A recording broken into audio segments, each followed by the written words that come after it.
to Nerd News. Welcome to Nerd News, where we read the news so you don't have to, because reading is stupid. I'm your host Tyler, and today is... Actually, what is today? Today is February the 2nd, and there is a ton of news, so let's go. Up first in the world of TV, we got some breaking news coming from J.J. Abrams. J.J. Abrams has announced that HBO has picked up a brand new TV show for him called Demimonde. I don't know, something like that. This is a big deal because J.J. Abrams hasn't been on the TV scene since 2008's Fringe. Of course, he was known for not only Fringe, but Lost and Alias, and really a lot of people love J.J. Abrams' TV. So here's the description for the show. The sci-fi drama centers around a family, and it will take audiences to another world. The family consists of a mother who works as a scientist, her husband, and their young daughter. They end up getting into a terrible car accident, and after the mother winds up in a coma, the daughter begins digging through her experiments in the basement and winds up transporting herself to another world. That world is battle-torn against monstrous oppressive forces. Her father then follows her into that world. Now, I don't know if I'm really that excited about it. I gotta be honest. Like, the premise for the show doesn't sound super compelling, but I was a huge fan of Alias, a pretty big fan of Lost, and a big fan of Fringe. So in general, I'm willing to give the show a shot because it's J.J. Abrams. What do you think? Is this show something you're looking forward to? Or is J.J. Abrams better suited to stay in the movie scene? Speaking of Star Wars, do you get it? Okay. Rian Johnson, the director of the newest Star Wars film, announced today that there will be no extended cut on The Last Jedi's DVD release.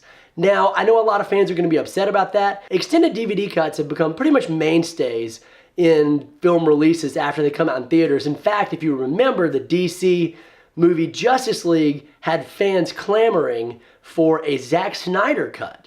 There are dozens of us. Dozens! Now, personally, I love extended cuts because I like to see what the director actually envisioned for the movie. But Rian Johnson said in an interview that the reason there's no extended cut is because this is his cut of the film. Like, he got to make the film that he wanted to make. Now, he did confirm that there will be some deleted scenes on the DVD, so it's not like you won't get any extended content, but there will be no different version of the film than what was in theaters. I know that's going to make a lot of fans happy and some other fans really mad because the movie itself was somewhat divisive. I personally am okay with it because I like the way the movie went, but I always am a fan of extended cuts. What about you? Is extended cuts a big deal to you? Will that deter you from picking up the DVD? Or is that something that you just don't really care about? Whew, got a cold and I'm about to sneeze. Okay, I'm good.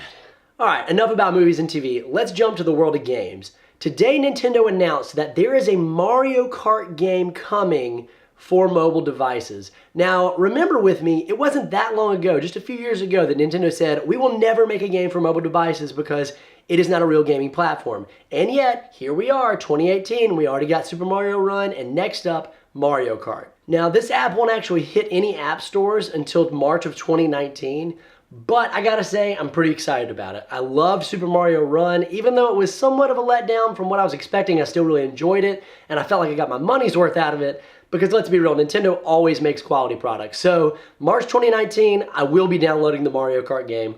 What about you? If you're looking forward to Rockstar's Red Dead Redemption 2, you're gonna have to wait a little bit longer because it was delayed until October of 2018. So that kind of sucks. If you're looking forward to that game, you're probably disappointed, but honestly, delays happen all the time for really good games. I personally hope they use that time to make it better and to flesh out some of the bugs. I don't know, I never really played Red Dead Redemption 1, so I'm not overly hyped or overly upset about it. But what about you? Are you excited about Red Dead Redemption 2? Are you upset about the delay? And are you going to pick it up when it comes out? Let me know. Now, hopping over to some comic book news. DC announced a while back that they had hired away Marvel's exclusive writer, Brian Bendis, and they announced that they were putting him on Superman.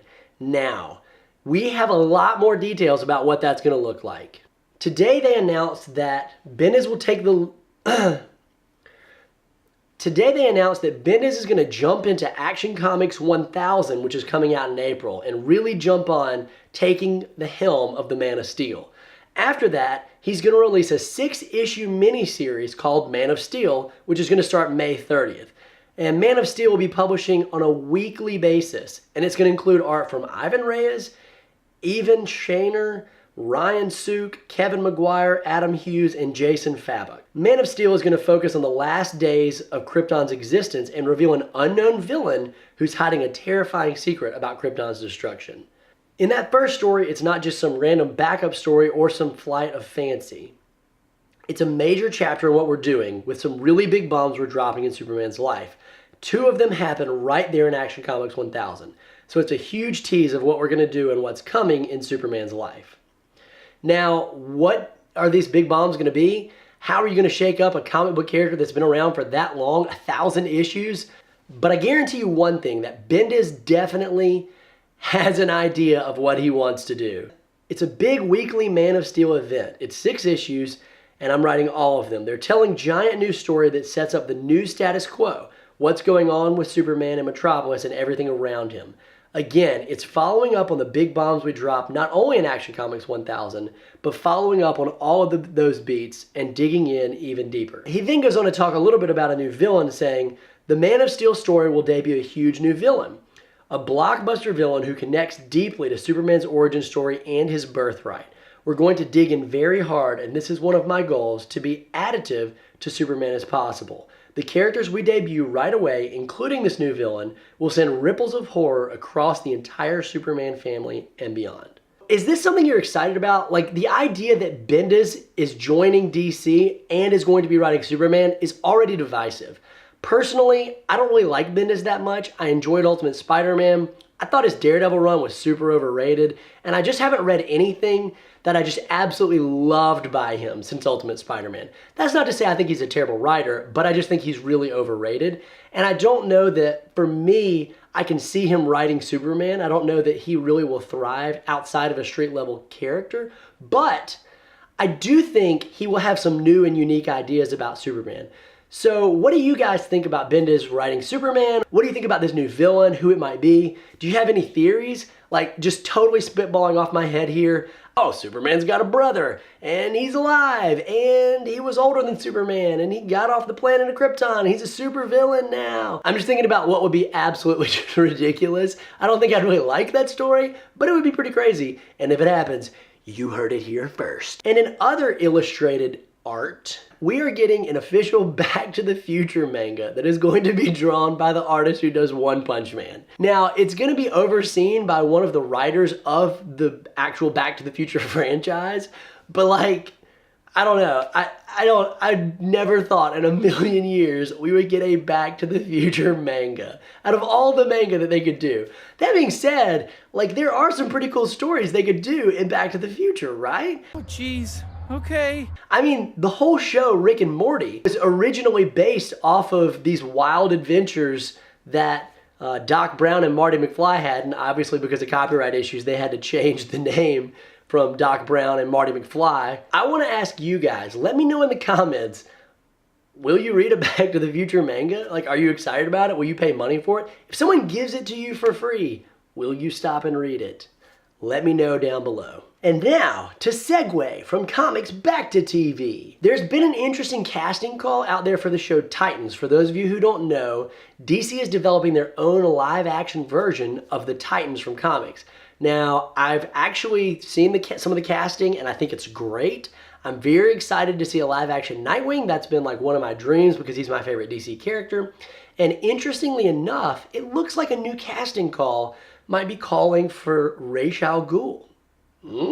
I don't know that that would be the choice for me. If I could make a Titans show, that would be the villain that I would go with. I would prefer maybe like a Deathstroke or a Slade, Judas Contract type storyline, but I don't know. Like, there's a lot of villains they could do. Ra's al Ghul would be interesting. I'd be very interested to see how they do it different from, of course, the CW's Arrow, who had him on season 3 as a villain. What about you? Is Ra's al Ghul a compelling villain for Titans? Is that something that people would want to see, or do we want to see maybe something different? And now, the final news story of the day, the one that everyone's been waiting for. I don't know who's been waiting for this. Probably a few people, though. Big Teenage Mutant Ninja Turtle news. A lot of people were upset when Nickelodeon announced that they were canceling the 2012 Teenage Mutant Ninja Turtle show. I had to think about what year that started. I think that's right. And it was a fantastic show. I love the CGI. I thought the voice acting was great. They announced there's a new Teenage Mutant Ninja Turtle show, and it's going to start airing this year. Now, I can already tell you that this news story is going to cause some trouble. People are going to be upset. I just know it because they're changing some stuff about the Turtles. One, the look of the Turtles. It is wildly different than any look we've seen before. Gotta be honest, I'm not a big fan. I always appreciate when they go to great lengths to differentiate the different Turtles, but I just really don't like the way they look, and especially Master Splinter. I don't know, I'm not feeling it. The big change that I'm interested to see how you guys feel about it and how it goes over in the comic book community and the TV show community and the Ninja Turtles community is that they're actually making April O'Neil African American. Personally, I don't have a problem with it. I think that April O'Neil's race was never really a huge part of her character, so I think it could easily be changed. I don't think that matters at all. It wouldn't matter nearly as much to me as if they changed someone like Master Splinter's race, who plays a big role in his origin and his backstory. I'm personally not that upset about it, but I can tell you, I spend enough time with fans to know people don't like it when you change their source material, bruh. They do not like it. So I want to end this show with that question. What do you think about all the changes to the Ninja Turtles, including April O'Neil's race change? Is that something that you're excited about, that new series? Or is it kind of like, eh? For me, again, it's kind of like, eh.